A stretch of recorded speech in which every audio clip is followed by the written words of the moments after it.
Saleem, thank you so much for coming in. It's a great pleasure to see you.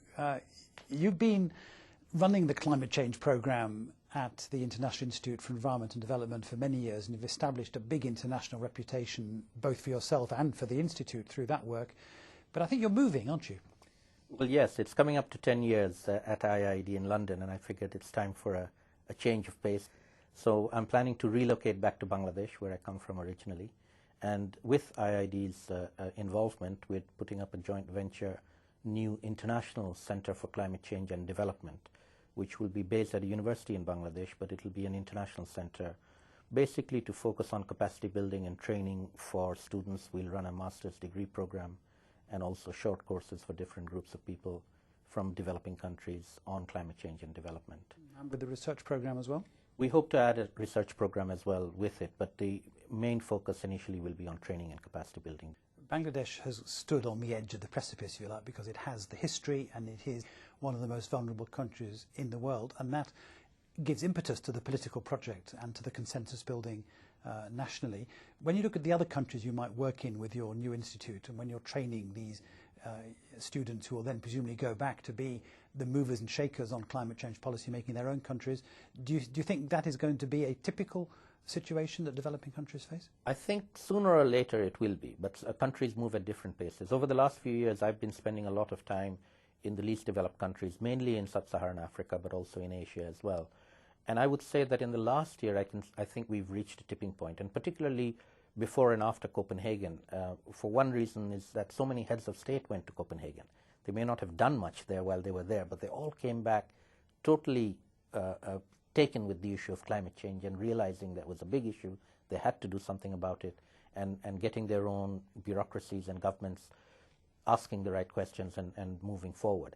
At the same time, there's been quite a lot of work at the more grassroots community-based level of people realizing that climate change is an issue in the more vulnerable communities. A lot of international development NGOs getting on board who hadn't in the past seen climate change as a development issue. What I'm finding is that there's a growing demand now for capacity building, because the first thing they do is they say, all right, now we're convinced, now tell us what to do.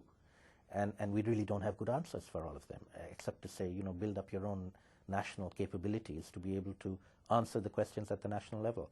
And that's one of the reasons we're setting up this center primarily for doing this training of people from developing countries. The reason for locating it in Bangladesh is that Bangladesh is genuinely a couple of steps ahead of most of the other countries. So you can bring people from other parts of the developing world and they can meet their counterparts and see what they're doing.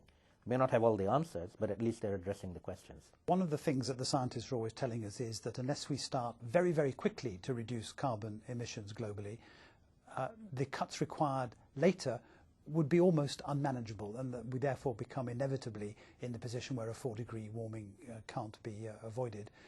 Do you buy into that argument? Well, I'm not an expert on the mitigation side. I work on impacts and adaptation, but my own understanding is that yes, we've lost a lot of time, and it's very difficult to regain that time. But on the other hand, if we make the major shift that is needed into thinking about going into a transition to a low-carbon pathway for the entire globe, then once we make that mental shift, we can move very, very fast. And fossil fuels will become like sailboats of the previous centuries. I just came back from Australia, and I can tell you in Australia they are seized with this issue. And in fact, the Australians, I would say, are the one developed country who are taking adaptation very, very seriously, because they're being affected by droughts in parts of the country, fires in other parts of the country, and floods in others.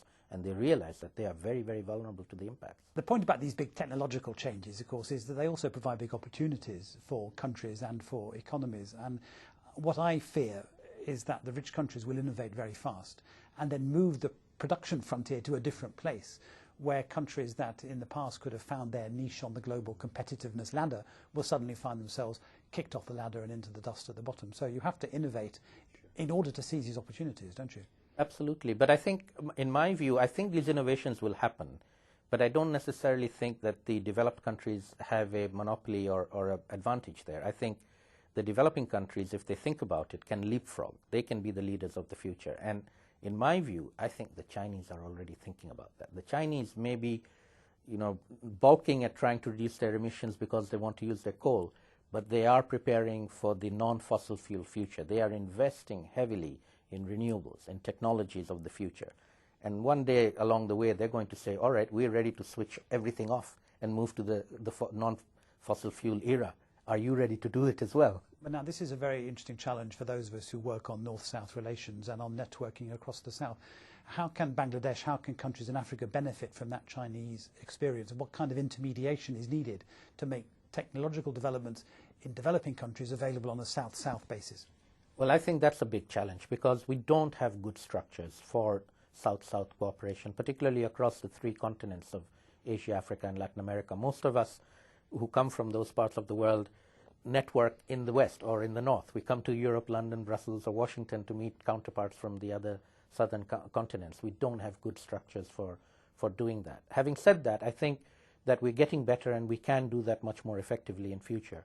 And in a sense, the new center in Bangladesh is trying to do that, not so much on the new mitigation technologies, but more on the adaptation to deal with the impacts of climate change, using the example of Bangladesh to share that with other developing countries, both in Asia as well as in Africa and Latin America, so that because that is going to be much more relevant for them than coming to London and find out how the Thames Barrier is going to protect London from the floods. Not much use to most of the other river deltas in the south. It is interesting about the new communication technologies. I was speaking at an event last week and there was somebody doing a live blog as we were speaking. There were questions coming into the panel from all over the world.